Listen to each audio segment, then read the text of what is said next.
Afternoon, everyone, and welcome to today's webinar, which is Bounce Back Stronger Resilience Training for the Modern Workforce. My name is Holly Foxworth. I'm a registered nurse, and I am the Director of Marketing Communications here at Axiom. I'm thrilled to see that so many of you have joined us today. And so whether you're here to address maybe rising injury rates, maybe you want to talk about burnout, maybe you want to talk about building a culture of resilience there in your workplace, you definitely came to the right place because we have some practical solutions that you can implement today. We have brought together a full entire panel for you to talk through all the different aspects. We're going to have Dr. Scott Cherry, which is our Chief Medical Officer. He's going to guide us through some of the physical health strategies there for resilience. We also have Dr. Les Curtay. I know you guys haven't seen him in a while, but he's going to share some of the insights there for the behavioral and then also psychological resilience. And then Dara Wheeler, which is our Chief Marketing Officer, and she will also be discussing the leadership and the culture that's so critical to building those resilient workforces. So you will meet each of them individually here momentarily, but before we get started, let's just talk about some of the things that are there on your screen. We'll point out some important areas, especially if you like gifts like me, and then we'll talk about the last exciting event that we have for the year. So there on your screen on the right-hand side, you should see a red box just in time for the holidays. And that is for our next webinar, which is Under Pressure, Hidden Health Dangers of the Holidays. So that basically all the things that can go wrong during the holiday season. So that's going to be happening on December the 12th. That'll be at 1:00 p.m. Central. And we're even going to have our CEO, Mark Robinson, that's going to be joining. He speaks passionately about seasonal affective disorder. And so he's going to be on to kind of share some insights there. So we're excited to have another panel there this next event. Again, all you need to do to get registered for that is just press that RSVP button, and that will send you over the email to let you know that you're definitely confirmed for that. As always, these events are recorded, and so we will make that recording available there to you within 24 hours usually. You can also access a copy of the slide deck there at the bottom of your screen, there in the resource section. And then finally, we love hearing from you all throughout the entire session. So make sure and use that Q&A chat box there at the bottom of your screen to respond to any questions that we may ask. You can share your own stories, give us some tips that you know about, ask anything that's on your mind, you know, whatever it is. And as a bonus, I will be personally selecting some of the participants there directly from that Q&A box to send some gifts to after the event. So make sure that don't be shy, reach out and tell us and share what's on your mind there. So let's go ahead and meet our panel. Dr. Cherry, we'll start with you, followed by Dr. Curtay and then Dara. Well, thanks, Holly. Good afternoon, everyone. My name is Scott Cherry. I'm Axiom Medical's Chief Medical Officer. Background is I'm board certified in preventive medicine, public health, and occupational and environmental medicine. I've been supporting the military, government, and industrial operations for the past 15 to 20 years now, and it's a pleasure to be with you. Awesome, thank you. Dr. Curtay? Yep, so thanks, Holly. It's good to be back here. Les Curtay. I am a clinical psychologist by training. I have a long history of behavioral health, first in private practice, and for the last going on 25 years, mostly in workplace mental health and focusing there. Came to Axiom 3.5 years ago, I think. So. I don't know, first as a consultant, and then I was full-time and now consulting again, and sort of helping with strategies around workplace mental health. Awesome. And it's great to be here. Awesome. Isn't his voice just relaxing? Like you can just listen to him and it just automatically just takes your tone down, makes you feel better. No. For that, I have to use my hypnosis voice. Well, we're thrilled to have you today, Dr. Curtay. All right, Dara. Yeah, now I'm taking a nap. Sorry, that hypnotized me right into a nap. Great to have you, Dr. Curtay and Dr. Cherry. My name is Dara Wheeler. I'm Axiom's Chief Marketing Officer. I've been with Axiom for 18 years, and I'm really passionate about helping our clients and their employees show up every day as healthy and safe as they can. So really glad to talk about resilience today. I think it'll be a really fun topic. And just to remind everybody what Holly said, she does do giveaways. She really will follow up with you personally. So use that Q&A chat, and we love hearing from you as a part of the experience here. Makes it more conversational for us as well. Absolutely. Thank you, Darren. Thank all of you for joining us today. Well, just to start out and give you an idea of what we're going to kind of be going through, we'll start out and talk about why resilience even matters, why we're here talking today. We'll talk about how it is that you can identify some of those gaps that may occur within your workforce there. And we'll talk about not only the physical, but also the behavioral.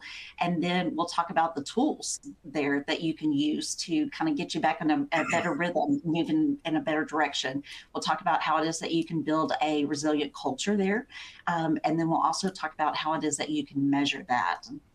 So Dr. Cherry, I'm going to come to you first and kind of talk us through why we're even here today and why resilience matters. Yeah, I don't know if this is a common term for our audience, and I've had to wrap my arms around it too a little bit, but our example here of having a hard hat as kind of some insurance, right, for when unexpected challenges happen, right? And so most of the time you're wearing your hard hat and it's really not needed. And then the time you need it, you're really happy you had it. But if you really dive into the details of resilience,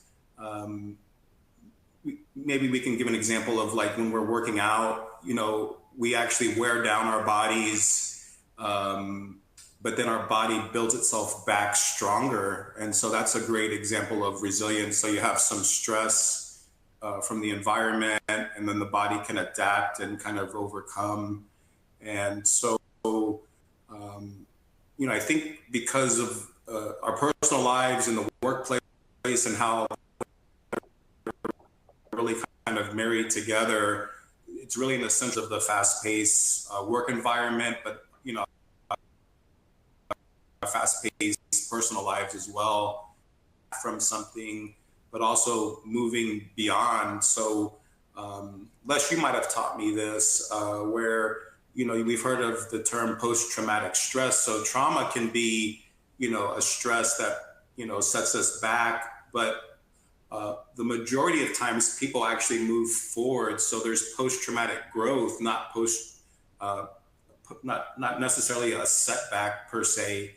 And so just being aware that this type of dynamic exists, and you can really nurture and teach yourself this skill. And, this is actually a big issue. I think we were citing some sources that showed burnout is attributing to about 120,000 deaths per year and over 190 billion in healthcare costs. So, in this bouncing forward, it reminds me of a book I read called Anti-Fragile. So, resilience is what we've been discussing, where you can sustain your same level of performance with added stress. And then, bouncing forward is kind of this term of anti-fragile. So where you get the stress actually makes you stronger. So anyway, I think there's really a great continuum there to kind of think about during this talk here. Absolutely. Let's talk about how it is that you can identify some of those physical gaps, specifically there within the workplace and what may be occurring within individual teams. Yeah, and here we have a list of some physical red flags. And what's interesting is I know our audience has probably seen these types of performance metrics or key performance indicators to be monitoring their preventive medicine or preventive safety efforts. But this also can be a decreasing, a sign of decreased resilience within the workforce because, again, our lives are just getting, almost even exponentially more full and busy. And so, increased injury rates, a higher absenteeism due to fatigue, stress-related illness, all of these things can be red flags for, the overall lowering of resistance of the workforce. So, in many ways, you're somewhat aware of this if you have a program that monitors these, but it can be from different causes, right? It can be from lower resilience, maybe some changes in the workplace with regard to work practices, new employees not used to the work they're doing, things like that. But, you know, also being aware that people are being pushed to the limits in the workplace, but also in their personal life. Absolutely. Well, before we talk about some of the behavioral elements there of resilience, I'm going to ask you guys a question. Let's wake you up a little bit and get these gifts flowing. So let me ask you then, what are you seeing there in your workforce, or whether it's with you, whether it's actually with your employees? What are you seeing are the biggest behavioral health challenges that you're seeing there? Is it maybe that you're seeing that stress levels are going up during this time of the year? Do you feel like that your employees seem like that they feel burnout? Do you feel like you're burnt out? Do you get up each morning and think, man, this is I feel worse today than I even felt yesterday, and I'm not sure how I'll finish the rest of the day here? Are you feeling like you're seeing some disengagement there in your teams? Tell us in the chat what you're seeing specifically, and then we'll go through those as Dr. Curtay goes through some of his. Dr. Curtay? Yeah. So I think, you know, something to say about resilience that I think causes us some confusion sometimes is that we get confused about what it means, because it really means a lot of different things, right? I mean, there's a certain there's a trait aspect of resilience. Some people tend to naturally be more resilient than others. They're, you know, have more resources, they bounce back more easily. But there's also resilience as a behavior. You can train yourself to respond to stressful circumstances in a way that's more productive. So it's kind of both, right? And I think we get confused, and there are other sort of words we can use in terms of what we're looking for in behavior for when somebody's really kind of hit their limit. I think probably the easiest way to talk about this is we've all had the experience of, you know, I am hanging on to the end of the rope, and I'm barely hanging on. And think about how you look when you feel like that, and when you see that in your coworkers and your employees, that's what you're seeing. You're seeing they're coming to the end of their ability to stretch. It's kind of like a rubber band, right? They don't have the ability so easily to bounce back. So people who disengage, who are people, and here what you're looking for always is change. We've talked about this before in other webinars, right? We're looking for a change. So people who are normally, you know, kind of bright-eyed, bushy-tailed, they're engaged, they're looking for things to do, they're proactive, and all of a sudden they're just not, right? They've pulled back. That's just something to check out. Right? There may be something else entirely. Maybe they have a new baby and they're not sleeping enough. But you're looking for changes in how engaged are people around you. Are people talking continuously about how stressed they are? You know, most of us don't really suffer in silence. Like, we let people around us know that we're really struggling in some way. And that's one of the ways that it comes up. And then seeing a lot of particularly, again, new conflict that comes up, like somebody who normally is kind of the glue of the team, all of a sudden is somebody who is having a lot of conflict with other people. We're always looking for changes that are sudden, and that's a good opportunity to just ask, you know, how are people doing? So that I think that's really the thing. But if you just sort of have that vision in your mind of what do I look like when I'm hanging on and somebody's standing on my last nerve, yeah, that's what you're looking for in other people.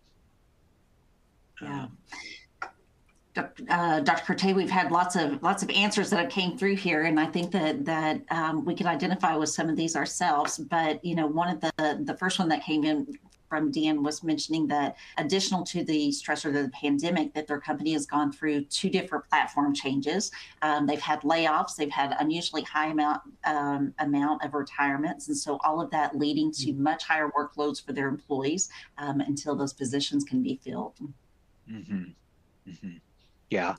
I mean, this has all been, we've blamed a lot of things on the pandemic initially, but it has led to a really transformed workforce. There were a lot of things that were pushing changes in the workforce anyway. Then we had the pandemic, and now we're still seeing the ramifications of all of that. So yeah, I can certainly relate. Yeah. Yeah, We had some others. Holly, we also have been talking a lot about the trifecta, even the last couple of weeks of time change, election, Halloween. Ooh, yeah. And you talk about like parent stressors, like Les was pointing out, it changes in behavior. We can't assume it's all work related. That's why you observe changes, and that's why you have conversations. So it might be a bunch of different factors affecting people's resilience or stress levels, or abilities to kind of bounce back easily, because it does build up. It might be this thing and then this thing and then this thing, and then it all becomes this stuff that it makes it really difficult, or you see a change in behavior. And so Les's point about having the new baby at home, of course, somebody who has a new baby is probably not sleeping as well. But also, if you're a parent and you just came off of Halloween and then you had a time change, and maybe sleep was weird and disrupted, and then a major federal election, then it's just been a lot of anxiety and things. And so somebody showing up for work already a little anxious or struggling to be themselves fully at work or fully engaged, there might be a lot of different reasons. And I think humans, we want the black and white simple answer, and sometimes it's not. It's a lot of the gray area. And so as employers, we need to observe these changes over time, but then really ask. And I think something that Les always says to me that sticks with me is, don't assume that it is work or that it is some other thing. Ask employees what's going on, because it might not have anything to do with the work environment, the hours we're asking people to work, the type of work we're asking them to do. It might be a whole other host of reasons that maybe we can come up with ways to support them that might not be work hours or other changes. Mm-hmm. We've had a lot that are saying that they're seeing people that just aren't showing up for work. They're seeing a lot of burnout there in their workplaces.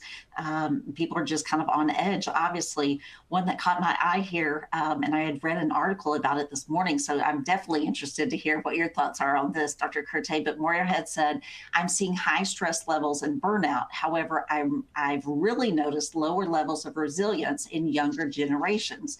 Is there a reason for that other than a learned practice and those generations disengage rather than push through the stress?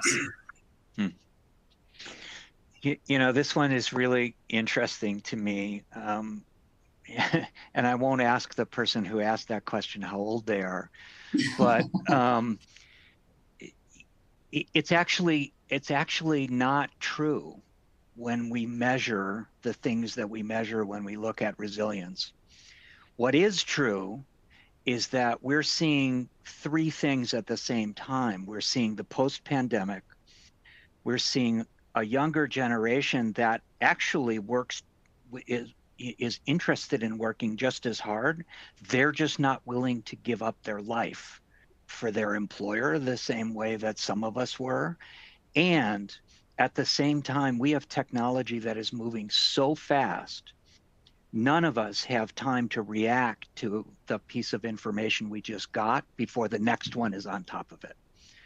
So all of that put together at the time when this youngest part of the workforce is entering it, it's really easy to blame it on the youngest part of the workforce, but that's only one thing. And so I think it's really important to really dig into that question about whether is it really the younger workers, or is it coincidence and we're just looking for something to blame because they're not willing to put up with the things that we were when we were younger, working harder in a less complicated and less information-driven environment. So there's a lot to unpack in all of that. And again, to Holly or to Dara's point, the best way to find out is ask them. Yeah. Ask them how they're doing. Absolutely. Ask them what their experience of the workplace is like. We've been asking people to do more and more work with fewer and fewer resources for a really long time now. And the way that we do work is really wearing thin on a lot of us. So absolutely. That's a complicated answer to what should have been a simple question. And as you guys know, I kind of have a habit of doing that, and I apologize. But no, I think that's fantastic. I did like that Deanna said on here that people are just highly fatigued. They're stressed and they're struggling. But she said that her team and her ask questions and that they do focus on the employee and they try to hand out positive and funny stickers there in their workplace and like squishy cubes, positivity squishy cubes. I thought that was really interesting. So I applaud you for that. I think that that's amazing that you guys do things like that there within your workforce. Yeah. Yeah. Let's talk about then some of the practical tools. We'll go back to you, Dr. Cherry, and talk about the tools that you can use then for that physical resilience. If you're seeing that there's some dips there that are occurring, what type of things do you need to be looking for? What would you look to implement? Share some of those with us.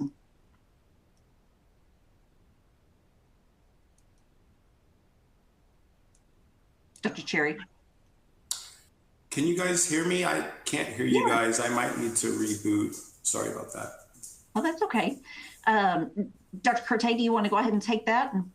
You want to talk us through that? I'll do my best, right?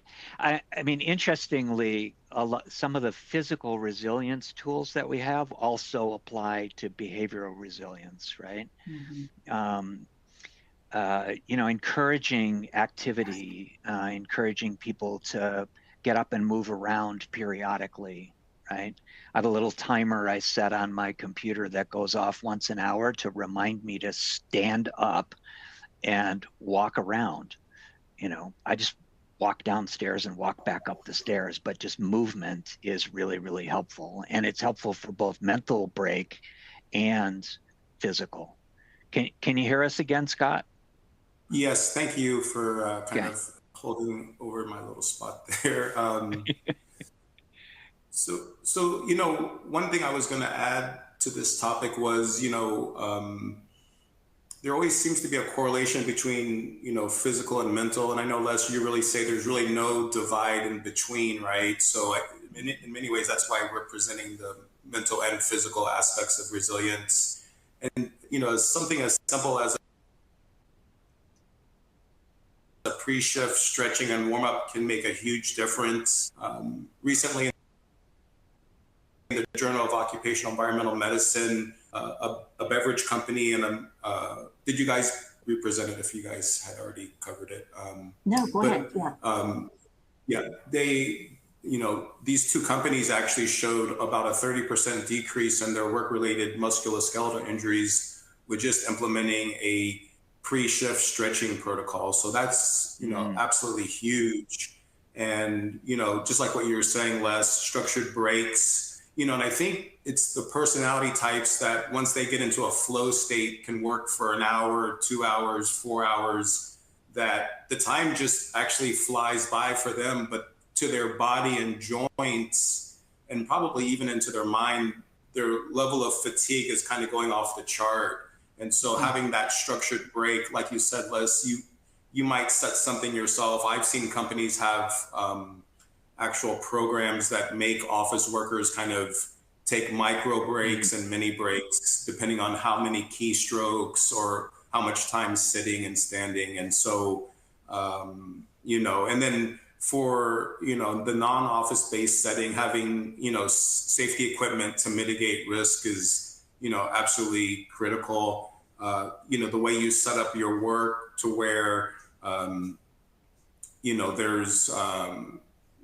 ways to prevent ergonomic stress, cumulative, because really it's those small things adding up that kind of like what you were talking about there from the mental side of the election, the holiday, the time change. But, you have cumulative traumas at the microscopic level that just add up and then can manifest into an injury. Mm-hmm.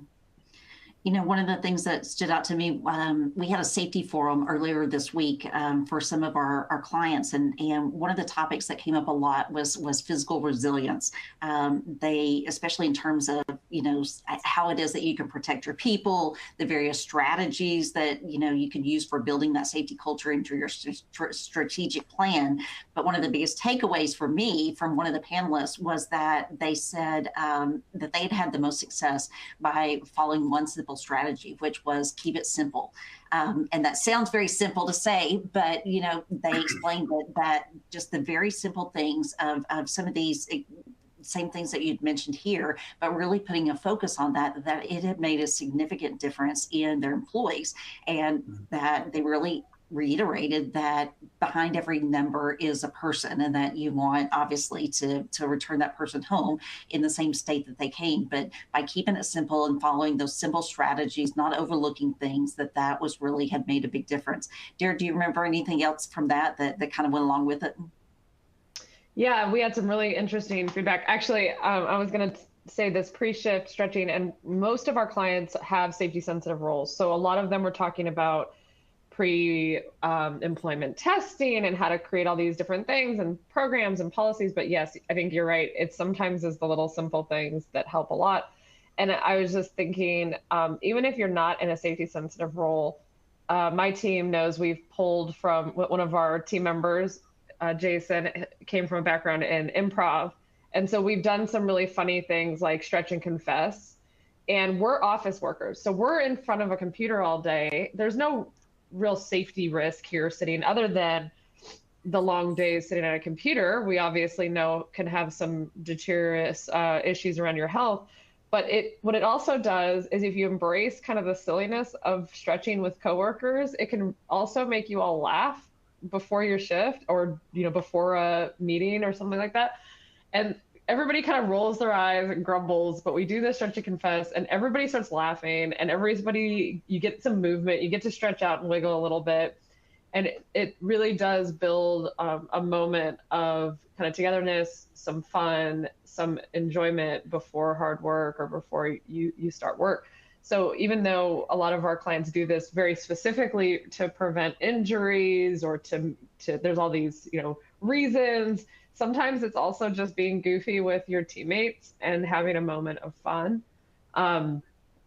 So I was just thinking about that. But yeah, the keep it simple approach that our clients really talked a lot about made a big difference. And they were talking a lot about challenges, both with the younger workforce and with their aging workforce, and issues with turnover. And so it is something where we should invest in employees having resilience at work, because just even if you think about it from a strictly financial perspective, keeping employees in the job really makes a big difference for companies. I think the one client quoted, it was something like 14,000 plus to replace a driver, and the amount of time and effort and expense to replace any driver. So instead of getting rid of people, they're doing a lot of job retraining.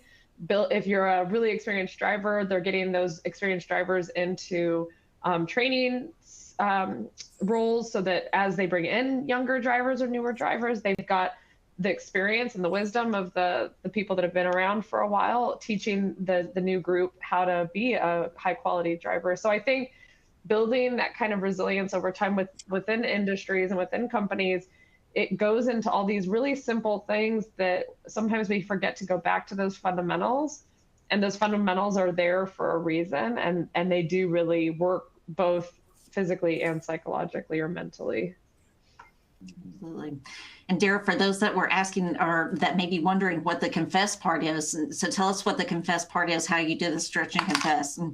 Well, you have to pick a stretch, and then you have to confess some deep sin, or not really, just a silly story, like you stole your kid's Halloween candy as an example. Not that I would ever dare to do that, but it's just humans like stories. We like telling stories. We like to connect over a story.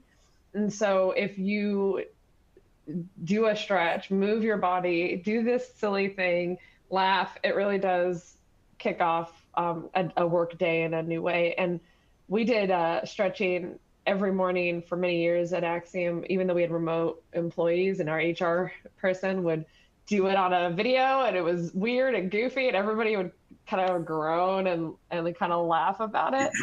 But it really did connect people that were remote or that were grumbling about having to go back to work that day, and everybody came together and did this annoying thing that we forced them to do for a while. So I do think some of these things help with removing barriers in terms of physical barriers, like making sure people are actually able to do jobs that are safety sensitive, but it also has this side benefit of bringing people into this goofy, silly thing that we were all doing. Absolutely. I'd seen where, Eric, you had asked, was it possible to maybe link the studies that Dr. Curtay had mentioned about the younger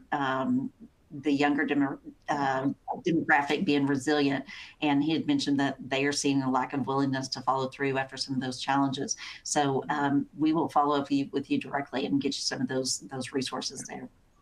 Yeah. Dr.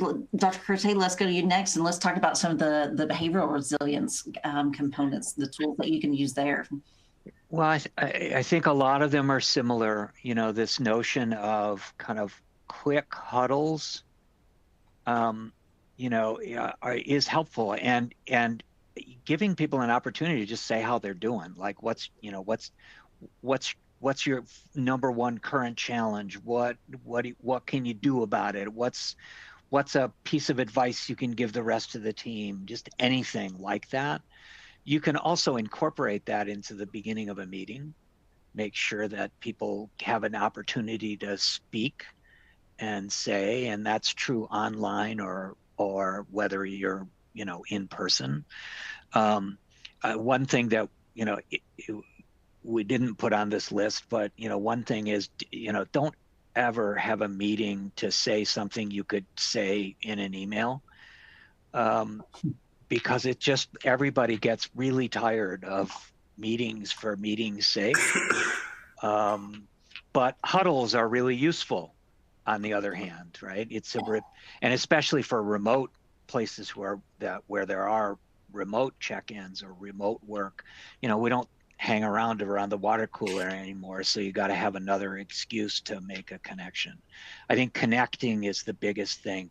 That's the single best predictor, by the way, of resilience, is how well somebody is socially connected. It's a huge predictor of both mental and physical health, so we have to go out of our way to make that happen. Certainly trainings, offering somebody, a 15-minute mindfulness training in an environment in which they never have an opportunity to actually take a break and practice it is less helpful. But if it's a part of a program where you're offering like little 10-minute trainings on how to prioritize a task list, how to, all of those things we sort of take for granted, but have forgotten as we doom scroll our social media feeds. Those kinds of short, bite-sized trainings that people can do can really be helpful, especially if they're just really focused on practical things. And then making sure that there are opportunities for people in the company to connect with one another. Those strategies differ depending on whether it's, the people who are working remotely, the people who are in the office, hybrid workforces, all of those things. But, peers are much more willing to have a conversation sometimes than when it's inside of a hierarchy. And so creating those opportunities, I think, are important. And you guys have heard me say this 100 times. If I've said it once, the four most important words in connecting is how are you doing? And said in a way that you actually mean that you're interested, right? It's not three words. It's not how you doing. It's how are you doing, right? Spoken distinctly like you're actually interested in the answer. So all of those things as ways of connecting are important.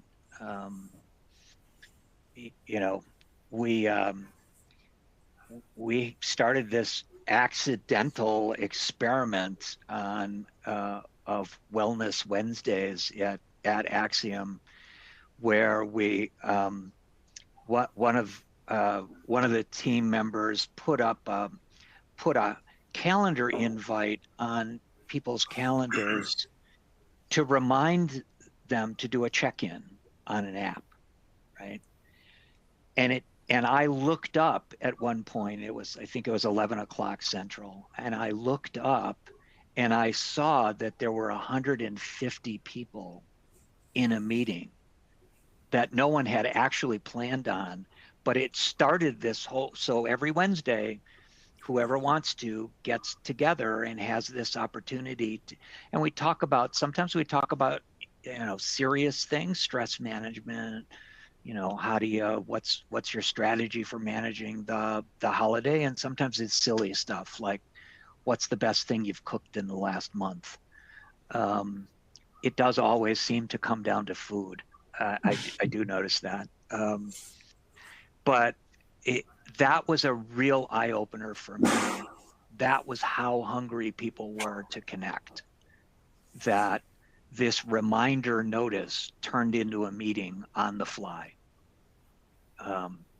which was a test of my resilience because I had to come up with something to say on the fly at the time. But, people want to connect, and it's really, really important.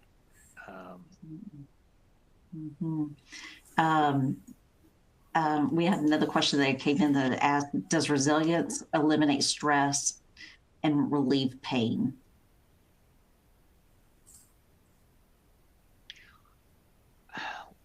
This is going to sound terrible, but no, it doesn't relieve stress. It makes it easier to manage the stress that you have, right?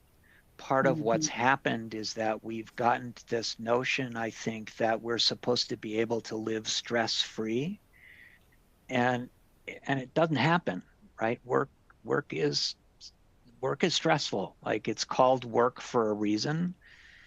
And so but what it does do is it helps us cope. And by the way, if you feel less stressed physically, you're also in less pain. If you feel less stressed emotionally, you have less physical pain. I don't think that it makes it go away, but I do think it makes it more manageable. And that's what we're after. Or maybe it's also knowing which tools to deploy when, too, by learning how you manage resilience and how you can come through it. It's knowing when to deploy which tool. I mean, that's important. It's not, always equal. You're not always going to be able to do all the things at the same time.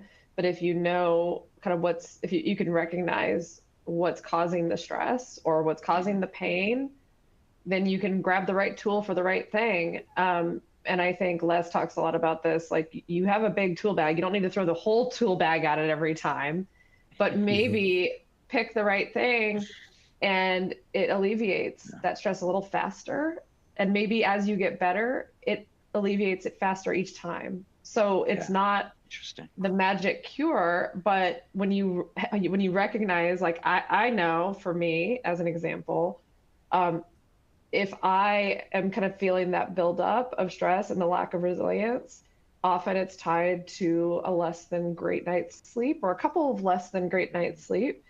So I put myself to bed like a little kid. Dara, you're whiny and tired. You need to go to sleep. And usually, I'm not saying this is always the case, but usually if I put myself to sleep and get a good night's sleep, I wake up the next morning feeling much more resilient and able to approach a stressful day because I knew that this was leading up to something. Instead of scrolling more on social, I put my phone down and said, you're a 5-year-old, go to sleep. I'm interested to know what you guys are utilizing in your facilities. I mean, are you doing one-on-one check-ins? Do you have, times where you're gathering as a group? What are you doing there at your own facilities? I think that'd be great for us to be able to share what's happening, what's being deployed and what's actually working for you, so that we can share with some of the others what's that they may want to implement and try themselves. She had mentioned she agrees sleep helps, definitely. Yeah. All right. Well, while you guys are sharing that, Dara, what I would like to do is have you talk about the leadership's role in this, because this is key. We've always said that everything starts at the top. So talk us through then why that's so important that it starts at the top and works its way down for it to be sustainable.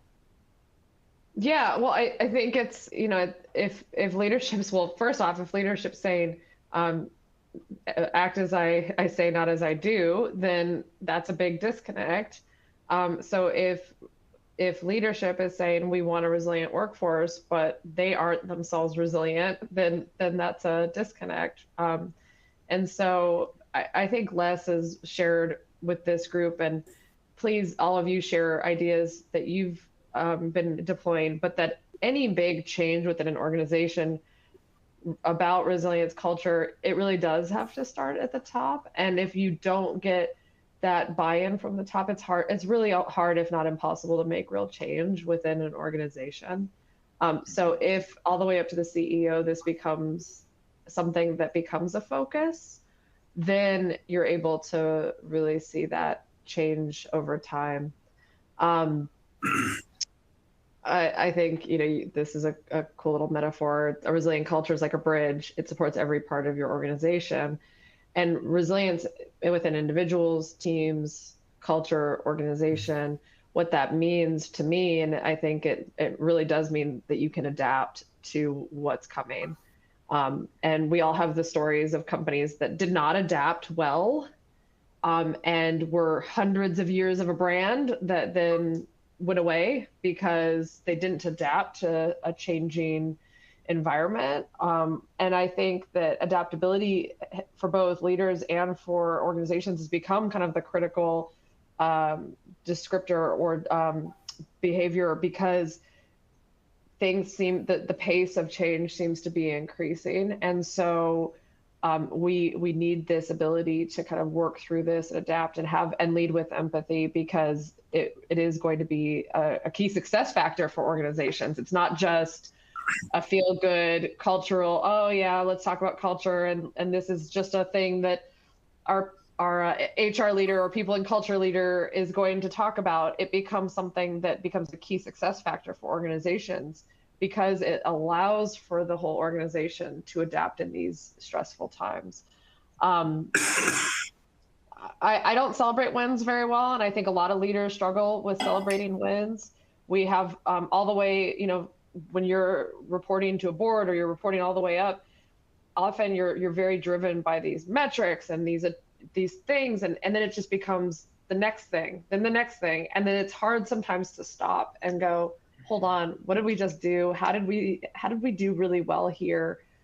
So I ask my second in commands to remind me to stop and celebrate the wins sometimes. So Holly, that is one of Holly's kind of key jobs, is to say, time out. Let's talk about the wins here. And so having people to hold you accountable as a leader, to remind me to say, hey, we need to celebrate the good stuff here. And it's not that I'm not celebrating good stuff or good people, but it's sometimes in a very metrics and key performance indicator driven culture like the United States, it's sometimes hard to remember to stop and remember the why behind what we're doing here. So one of the great examples recently is Holly and Jason reminded me that we are at 25 years at Axiom. And so we needed to stop and say, hey, we have been very adaptable and survived a whole lot of change in 25 years within a society, within an industry, within a company. And so we're taking almost a whole year to celebrate what that means for us. We're bringing clients into the celebration. We're making sure that internally we're talking about it, because it is a big win to be a business that's been around for 25 years. And I was at a conference recently, and it was like, raise your hand if you've been around as a company for more than 5 years, more than 7 years. Most companies fail pretty early on in a trajectory. Of course, there's those companies like a Coca-Cola that have been around a couple hundred years. But even Coca-Cola only had one single product for a very, very long time. And they're very intentional about the way they approached it. And so when you survive as a business and as a group for that long, it's important to celebrate that. And so we also, it kind of goes to this next point, we have the safety and the psychological safety to have those conversations. For Holly to tell me, hey, boss, you need to stop driving us so hard and remember to enjoy the wins. And that is a totally acceptable form of communication within the business, and is a really great way of allowing, me as a leader, I don't have to have all of the answers. I rely on my team. I actually have I think my team's better than me at 99.9% of the things we do. And so being able to promote that within our own employee base brings the whole company into a place where we're much more resilient. And then communication, making sure that information gets spread in a way that makes people feel like they have connection to the business and a why behind it. Mm-hmm. Holly, do you feel like I hit all the points there, or what else would you say?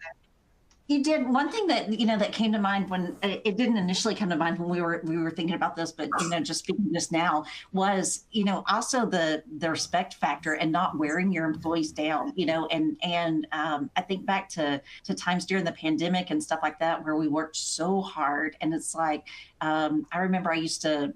And it was my own fault, not that anybody else did it to me, but I used to stay up late hours at night, and I would still be working or emailing or whatever else, thinking that not putting a whole lot of thought into it, but also not realizing that it impacted others in that way.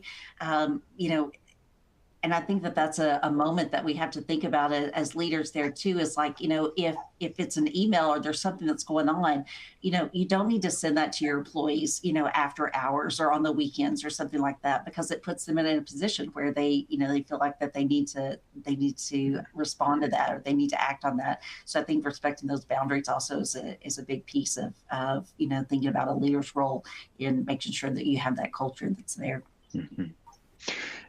I would really like to add this, what you were saying about psychological safety and the way that you rely on Holly to kind of remind you, Dara, to celebrate wins. I think that often, psychological safety gets chalked up to everybody's going to be able to be emotional, but it's way more than that. It's like you generate more ideas. The team gets better when people know that it's safe to say what you're thinking. It's safe to say what you need, and sometimes it's safe to be wrong. Like, we need that as well. You can't make critical safety errors, but it's okay if some things aren't perfect, because that's how we learn stuff. When we have environments where everything has to be perfect, nothing gets done. So I think that I really wanted to kind of underscore what you did and the great example that you just gave of what that means in the team. Going back, Garrett, to the safety forums, some other things that we'd heard from other clients and what they were sharing. One was in terms of psychological safety, was the ability to see something and shut down all operations at that point, to feel safe enough that you would always be supportive if you see something that's going on, to say, hey, this isn't right, and that you're not going to have to worry about, that second guessing, or somebody coming back to you and saying, well, why did you make that decision? Or, whatever would come after that. That was one. And the other was the psychological safety that's associated with injuries, about reporting injuries and feeling safe to be able to do so. And that how we need to kind of change that culture of where we're not that we're celebrating that people get injured and report that, but that we feel safe enough to say that early on, so that you don't have the impact of the outcomes later on that we're not looking for. So Dara, do you have anything you want to add to that and some of the other ideas that came with the psychological safety there? Yeah, I'm cutting out just a tad, so hopefully my sound is good. Am I okay? Yeah, you're good. Okay.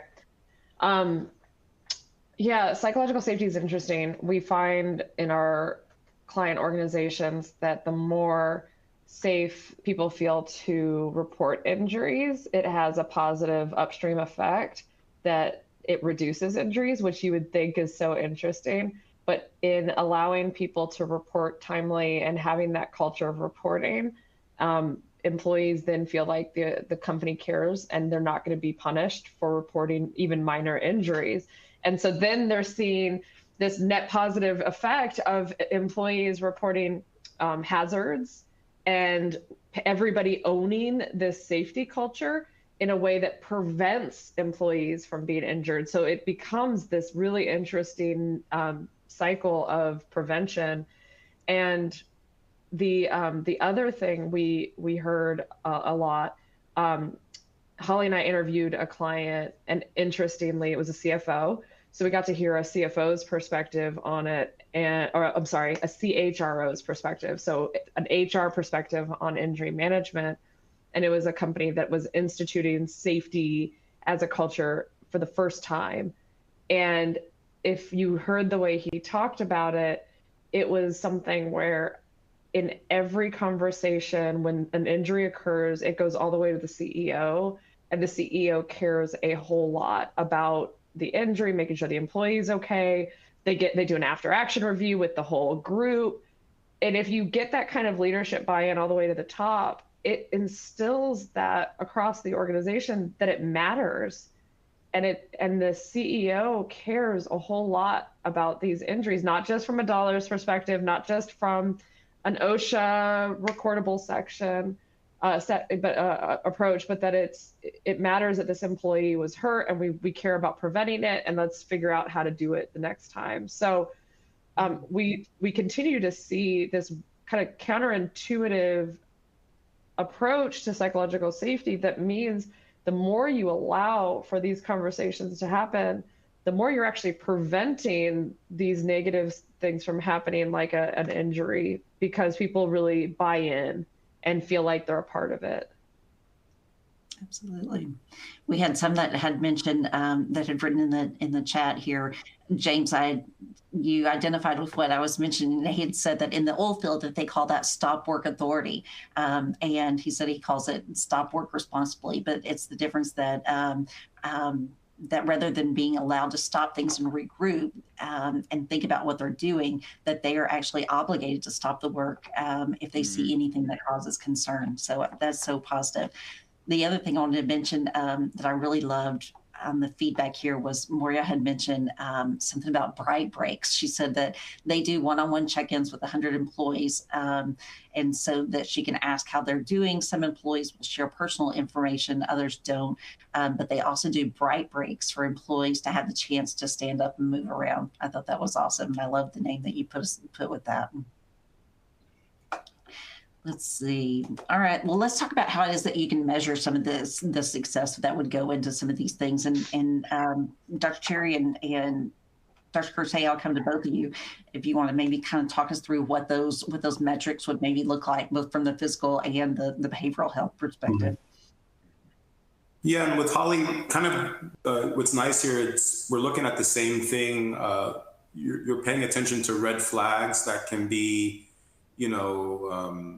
absenteeism, injuries, workers' comp claims, or just injury rates in general. So that's what you want to track as you've, done an intervention and seeing if you're having progress. And so really looking at, are you reducing absenteeism?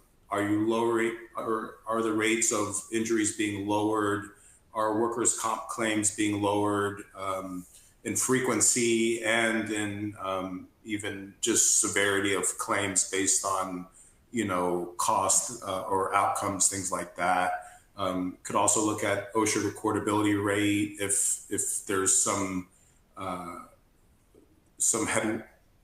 room to improve. A lot of our clients have very low OSHA recordability already if they have a very mature safety program, but others or other industries may have a lot of room to improve that aspect. So just being systematic on that, it will really give you insight into if you've implemented some of these programs, if they're effective or not. Yeah. Dr. Curtay?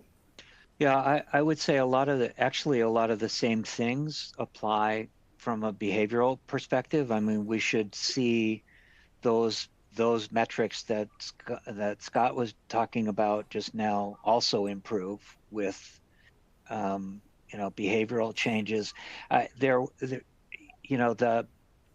We actually have a note to talk about improved engagement scores, and I just that's a useful measure. What I encourage employers to do is make sure that your engagement surveys are actually measuring things that matter to your employees, because a lot of engagement surveys really are about how much discretionary effort am I willing to give, like how hard am I willing to work. And so I've seen in companies over the years where you have really high engagement scores, people are willing to work really hard and they're miserable. Yeah.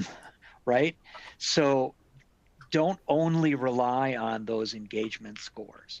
I mean, we learned a long time ago, you also can't rely only on job satisfaction, because it's possible for somebody to be totally satisfied with their job and completely non-productive. So we stopped measuring satisfaction, but we started measuring this notion of discretionary effort, like how hard am I willing to work? And we lost track of the fact that sometimes people work really, really hard and they're not happy. And you're going to lose people. So there's a balancing act here of making sure that what you're measuring in engagement in those regular routine assessments is actually what matters to your employees. And how and measuring how likely they are to stay, how likely they are to do their job well. And that's complicated. I mean, I unfortunately don't have a quick and dirty answer to that question, but it's important to understand your workforce and to measure the things that matter to them, as well as what matters to the bottom line. Absolutely. Dare talk about the key takeaways then that you can kind of work with from what we've just discussed then today. Some of the things that you made. Yeah, I know we're almost out of time, and I really appreciate all of you that have participated. Some really great questions and feedback. Just a couple of quick takeaways. The resilience really is critical to physical and mental well-being. And like I said, it's not that you, like Les said, it doesn't mean you prevent the stress from happening necessarily, but that you can cycle through it using the tools at your discretion. Come up with your toolkit, your list. What can you work through? How do you cycle through it as fast as possible? And anybody who's a leader within the organization, doesn't mean you're managing people. If you are a leader, you can help set the tone within the organization to build this. It doesn't have to be only from the CEO. It certainly helps to have a CEO bought into this, but anybody within the organization can start to build that resilience within the organization. Absolutely. Well, thank you all again for joining us today. If you haven't already, we ask that you press that RSVP button. We definitely want to see you back here for the last webinar of the year, which we're going to be talking about all things holidays, but we'll be sharing not only some fun things, we'll have some fun stories, but we'll also be a little bit serious. But I think it'll be a great way to wrap up the year. So if you haven't already, please make sure that you click that button, and we look forward to seeing you then on December the 12th. Thank you. Thanks, everyone. It's great.